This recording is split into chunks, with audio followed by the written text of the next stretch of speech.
Bonjour à tous. Je suis ravie d'être là parce que je vais parler de quelque chose que j'aime. Donc j'espère que vous aussi vous allez aimer.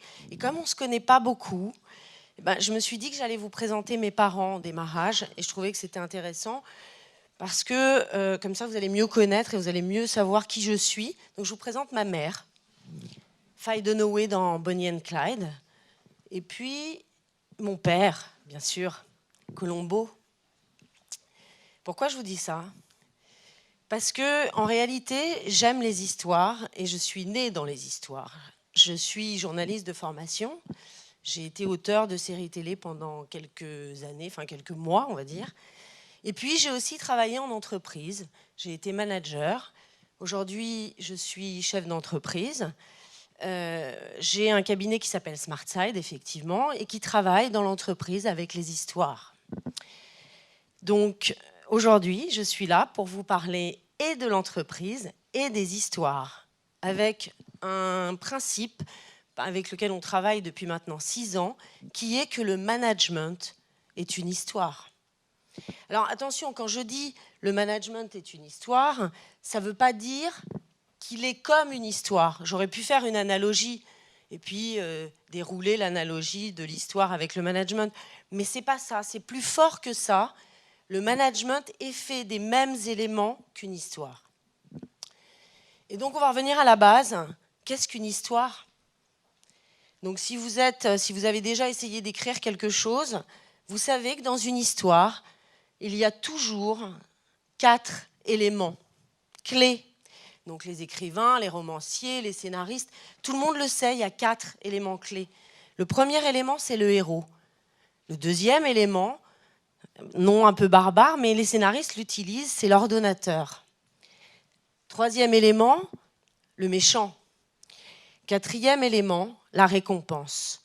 Ces 4 éléments font une histoire. Quelle que soit l'histoire, qu'elle soit filmée ou écrite, ces 4 éléments constituent une histoire. Et mon boulot aujourd'hui, c'est de vous montrer que ça fait 6 ans qu'on travaille avec ces concepts et que ça fait 6 ans que ces 4 éléments nous ont permis de booster l'efficacité, la performance dans l'entreprise et des managers et des collaborateurs. Donc on va démarrer par le début. Le premier élément, c'est bien sûr le héros. Vous savez ce que c'est qu'un héros ? Je ne continuerai pas si vous ne me dites pas oui ou non. Oui, c'est vrai. Alors c'est quoi un héros ? Un héros, c'est une personne normale. Normale, vous, moi, on est tous des héros. Ce qui fait que c'est un héros, c'est deux choses bien particulières. La première chose, c'est que le héros fait l'action du début à la fin d'une histoire. On est d'accord jusque-là ? Mais pourquoi il fait l'action du début à la fin d'une histoire ? Parce que ce héros a une quête, un Graal, un but, un objectif, peu importe comment on l'appelle, c'est ce qui va le mettre en mouvement. Et ce désir, cette quête, ce Graal, il repose sur un désir personnel. Je m'explique. Ulysse, il a fait la guerre de Troie, donc c'est sa quête, gagnée, mais il a un désir personnel. Il a le désir personnel de retrouver Pénélope et Télémaque, son fils.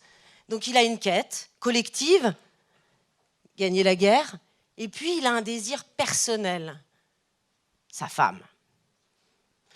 Donc en gros, le héros, c'est 2 choses. C'est un être normal qui a une quête collective, qui le dépasse, et un désir personnel. Et en fait, pourquoi je vous dis tout ça ? Parce que je suis sûre que vous allez penser que si je fais le parallèle avec le management, le héros sera le... Eh ben, j'en étais sûre. J'étais sûre que vous alliez me dire que le héros, ça allait être le manager. Pas du tout. Le manager, bien sûr, le collaborateur. Les héros dans l'entreprise sont les managers, les collaborateurs. Pourquoi ? Parce que, 1, c'est eux qui font l'action. 2, ils ont une quête collective. Ils ont une quête qui les dépasse. Ça peut être plus 5% des ventes, installer un système d'information, une quête qui les dépasse totalement. Et puis un désir personnel.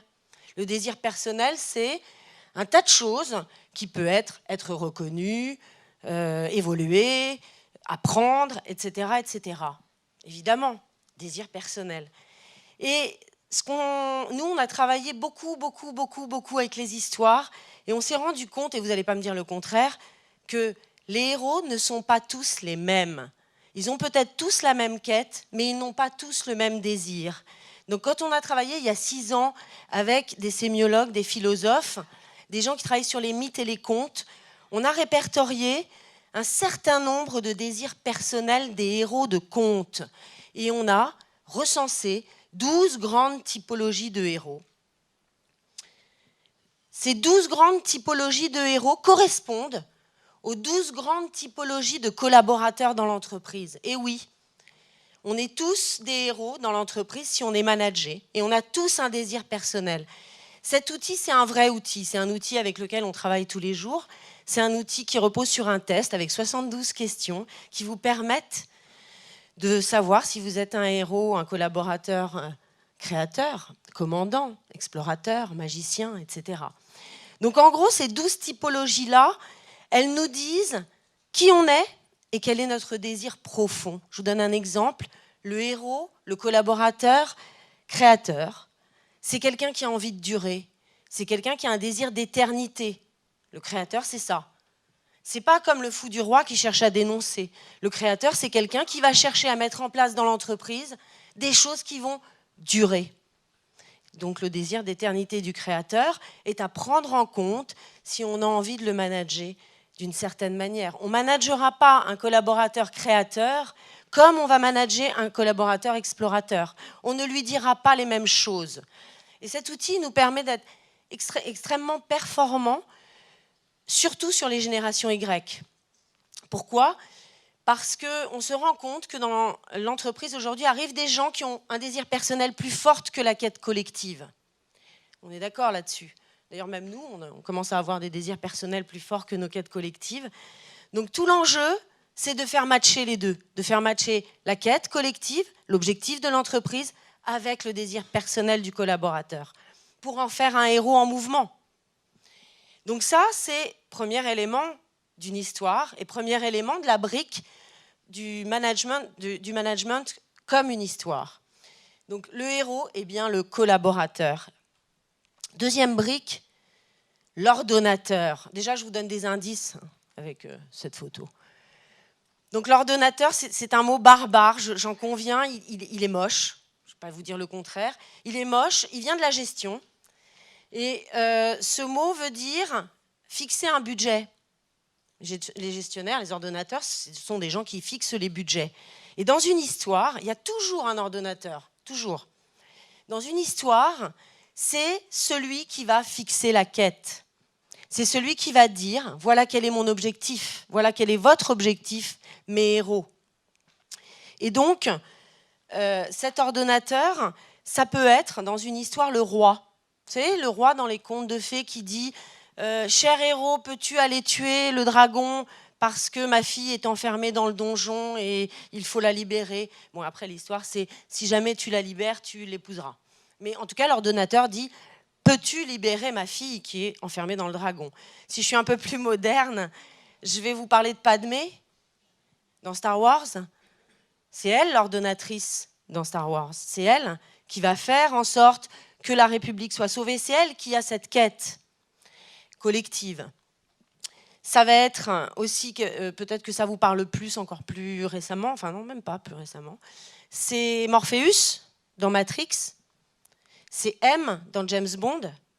C'est tous ces gens qui font que la quête existe, la quête collective existe. Et dans le management, c'est qui ? Bah oui, l'ordonnateur, c'est le manager. C'est lui qui est chargé de donner la quête collective.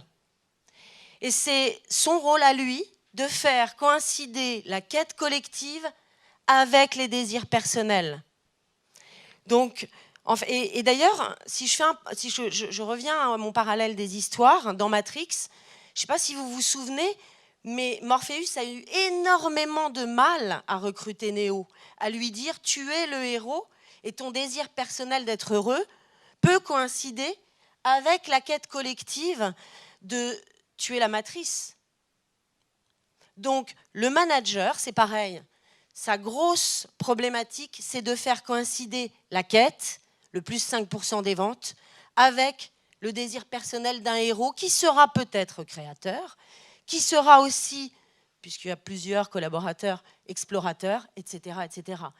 Et alors, comment on fait pour faire coïncider ses quêtes et ses désirs ? Le manager, il a un vrai boulot. Son boulot, c'est de définir une quête collective et émotionnelle. Comment il fait ?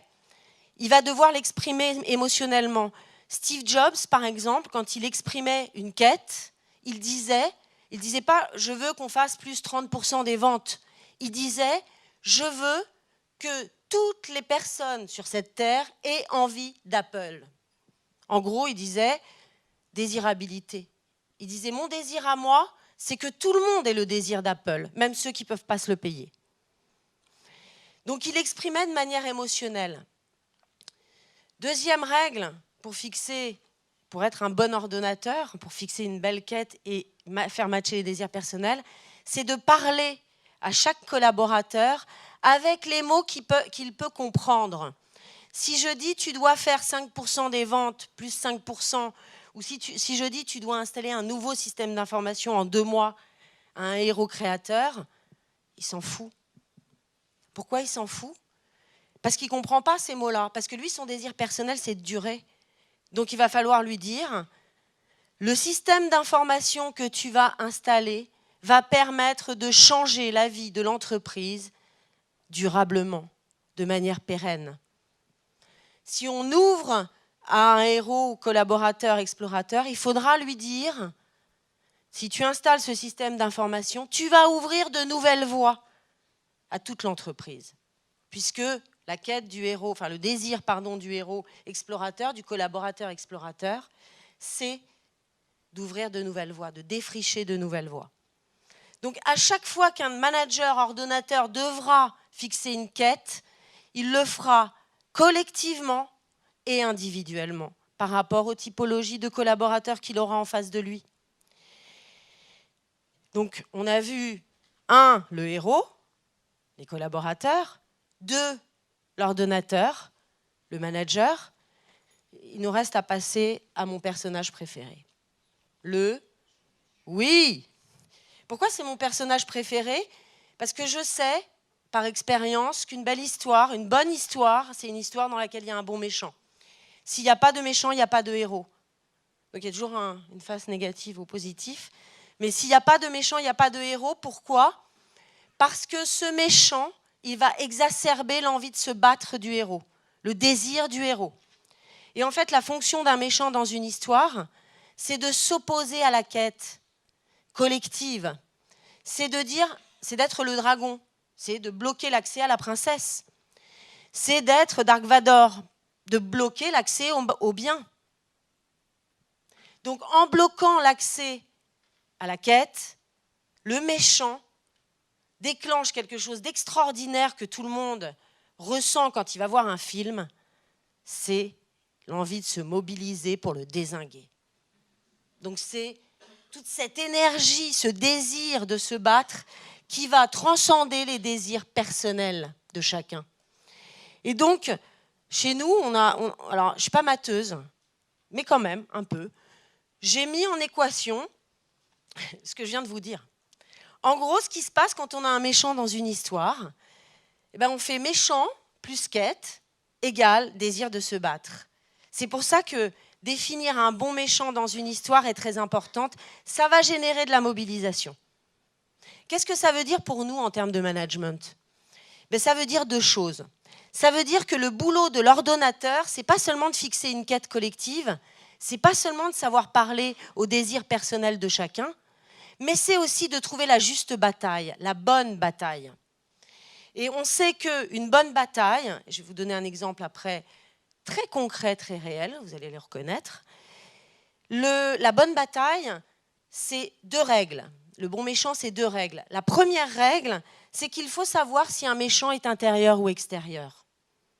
Est-ce que c'est moi le méchant ? Dans Spider-Man, je ne sais pas si vous vous souvenez, dans un des épisodes, il se transformait un peu en bouffon vert, il devenait un peu méchant, il devenait un peu mauvais. Donc la menace venait de lui. Dans James Bond, le nouveau, Daniel Craig, que j'apprécie particulièrement, il y a beaucoup de femmes aujourd'hui là ce matin, donc vous allez me comprendre. Donc Daniel Craig, non pardon, James Bond. James Bond, c'est un méchant, c'est un gentil méchant, c'est un héros, un James Bond un peu sulfureux. On a fait entrer dans ce James Bond lisse et gentil quelque chose d'un petit peu plus méchant. Donc la menace vient de lui. Dans le management, c'est pareil. Est-ce que moi, manager, je dois considérer que la menace vient de l'intérieur, mon organisation, certains collaborateurs, etc. Ou est-ce que je dois considérer que la menace vient de l'extérieur? Et si elle vient de l'extérieur, tornade pour Bruce Willis, par exemple, dans certains films catastrophes, dans les histoires, mais en management, est-ce que c'est un concurrent? Est-ce que c'est un autre service qui développe un produit qui cannibaliserait le mien, etc., etc. Donc, est-ce que c'est ma menace, elle est intérieure ou extérieure? Je dois me fixer une priorité. Parce que sinon, si je ne le fais pas, mes héros vont tourner en toupie. Ils vont être, une fois, contre l'organisation. Ça, on le voit très bien dans les entreprises. C'est, ouais, c'est sympa, les plus 5%, mais franchement, on n'a pas la moitié des trucs pour le faire, je ne suis pas content, etc. Donc, si la priorité est l'interne, il faut gérer l'interne, l'intérieur. Si la priorité est l'externe, il faudra mobiliser vers un méchant extérieur. Ça, c'est la première règle. La deuxième règle, et là, je retombe sur une histoire, je reviens à l'histoire. Par expérience aussi, un méchant égale une histoire. Il ne peut pas y avoir plusieurs méchants dans l'histoire. Ce n'est pas possible. Batman, 3 épisodes, 3 méchants. Le pingouin, je ne sais plus quoi, et puis... oui. Et puis le Joker. Donc à chaque fois qu'il y a un méchant, il y a une histoire. C'est pareil dans le management. L'ordonnateur, le manager doit dire « j'ai un méchant et sur cette mission, il y a un seul méchant. C'est ma priorité, on y va. » C'est comme ça qu'il va mobiliser. Je vais vous donner un exemple, et je n'ai pas pris un exemple exprès dans l'entreprise, pour vous montrer à quel point cet outil il est puissant. Vous vous souvenez de la présidentielle 2012 ? Ça va.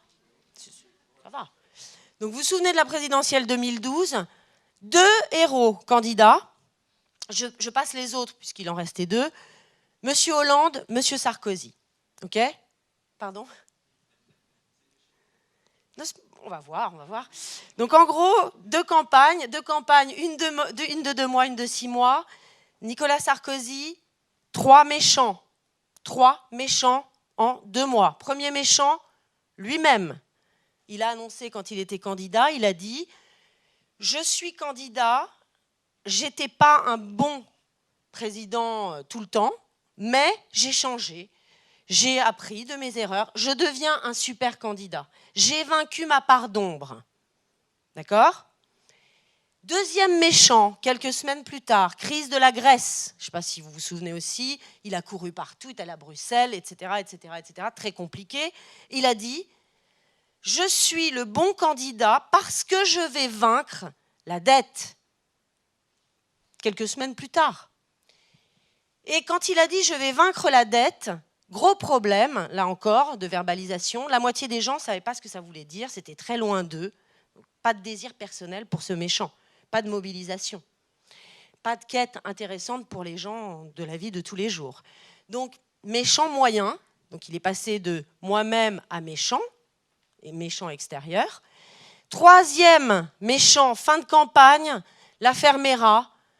Moi, je suis le bon candidat pour vaincre l'insécurité. 3 méchants, 2 mois. Voilà. Deuxième candidat, Monsieur Hollande. François Hollande, 6 mois de campagne. Un méchant, un seul. Et la verbalisation de ce méchant est très importante. Vous allez voir pourquoi, avec cet exemple qui est très probant. Il n'a pas dit la dette. Il n'a pas dit Sarkozy. Il n'a pas dit moi-même. Il a dit l'argent. Et ça a été extraordinaire, ce mot, parce que la verbalisation de ce méchant avec ce mot-là encapsulait toutes les peurs, a mobilisé toutes les peurs des Français. Quand il était devant un prime time totalement grand public, il a dit « l'argent, c'est le pouvoir d'achat. Moi, je vais remonter le pouvoir d'achat ». Quand il était devant des gens un petit peu avertis, il a parlé de la dette. Ça correspondait, l'argent, c'est la dette. Quand il était face à des gens qui étaient inquiets par le pouvoir de la haute finance, il a dit « moi, je vais vaincre les dérives de la finance ». À chaque fois qu'il était devant un public, il a adapté ce mot, mais le méchant universel qu'il a choisi, l'argent, lui a permis d'être compris de tous et de mobiliser ce désir-là, d'aller voter. D'accord ? Donc en gros, verbaliser un bon méchant, être dans une universalité du méchant est très importante. C'est pareil dans le management. Quelquefois, on passe 2/3 de la mission qu'on fait dans les entreprises à définir le bon méchant. Parce que quand on a un bon méchant, une bonne bataille, je ne vais pas vous l'apprendre, généralement on va plus vite. Donc on a vu, ça c'est un teaser pour messieurs, et pour mesdames aussi, hein, parce que 007 c'est pas mal non plus. Donc en gros, on a vu 1, le héros, les collaborateurs, 2, l'ordonnateur, le manager, avec cet objectif de définir une quête et de comprendre les désirs personnels. Et on vient de voir le méchant qui est dans les attributions du manager, définir un bon méchant, un juste méchant. Et là, on va voir le dernier élément. Vous savez ce que c'est, puisque je vous l'avais dévoilé au début. La récompense. Voilà. Donc une récompense, c'est la fin d'une histoire. Dans toutes les histoires, il y a une fin, et heureusement. Bon, alors, quelquefois, il y a une fin avec une question. Ça fait un épisode 2. Je vous la mettrai à la fin, l'épisode 2, pour moi. Mais en tout cas, la récompense, c'est la fin de l'histoire. Il faut qu'il y ait une fin. Pourquoi il faut qu'il y ait une fin ? Parce qu'une histoire, c'est une transformation. Et vous n'allez pas me dire le contraire. Quand on rentre dans une histoire, le héros, il est en déséquilibre. Il y a un truc qui ne va pas. Et puis, quand on sort d'une histoire, ce déséquilibre est réglé. Généralement, il a tué le méchant, il a vaincu ses propres peurs, il a grandi, etc., etc. Je reparle de Star Wars, Luke Skywalker, à la fin des épisodes, ça devient un vrai Jedi. Il a grandi. Donc en gros, une histoire, ça passe d'un déséquilibre à un nouvel équilibre. Eh bien, une mission dans une entreprise, c'est pareil.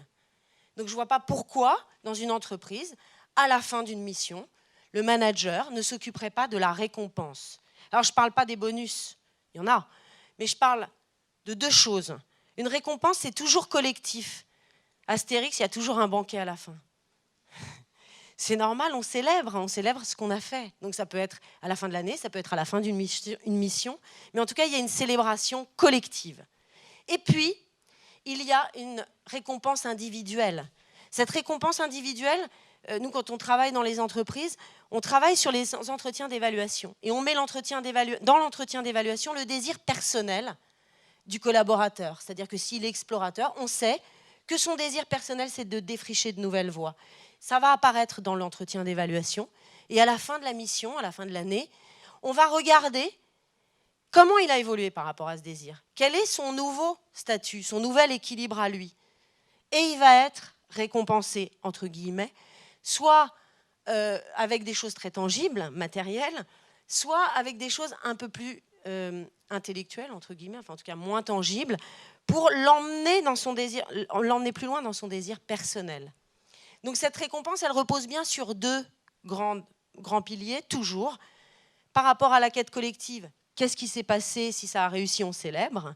Si ça n'a pas réussi, on regarde ce qui se passe, ce qui s'est passé. Et par rapport au désir personnel, comment chaque collaborateur a évolué par rapport à son désir personnel. Donc, en gros, cette récompense, elle vient sonner la fin de l'histoire et elle vient sonner la fin des 4 éléments que je viens de vous énoncer comme étant des piliers du management. Mais je voudrais en rajouter un 5e. Vous m'avez entendu parler beaucoup, d'un 5e élément, sans vouloir faire de jeu de mots, mais quand même, le désir. Et le désir, c'est ce qui va tendre une histoire du début à sa fin. C'est ce qui va soutenir l'intérêt, l'attention.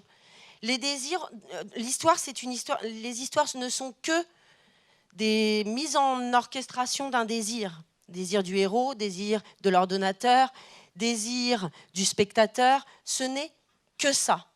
Ce désir, aujourd'hui, dans l'entreprise, il n'est pas nommé comme ça. On l'appelle motivation, on l'appelle de plein de façons différentes.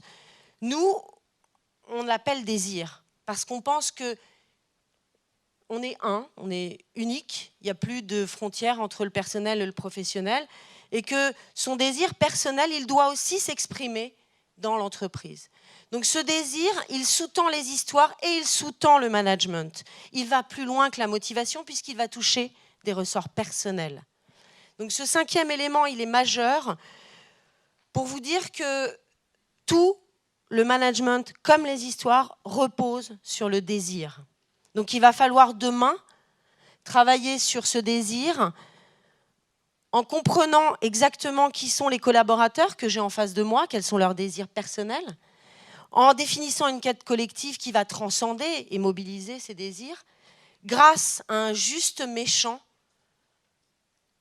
et savoir récompenser collectivement et reconnaître le désir individuel. Donc voilà pour ma démonstration du management est une histoire.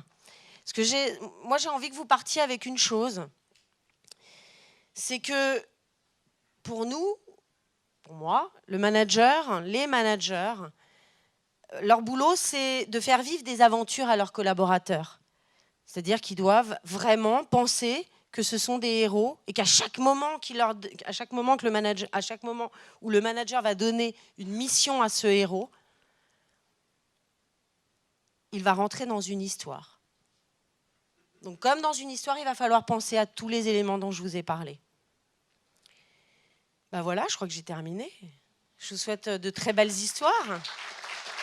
Merci, merci.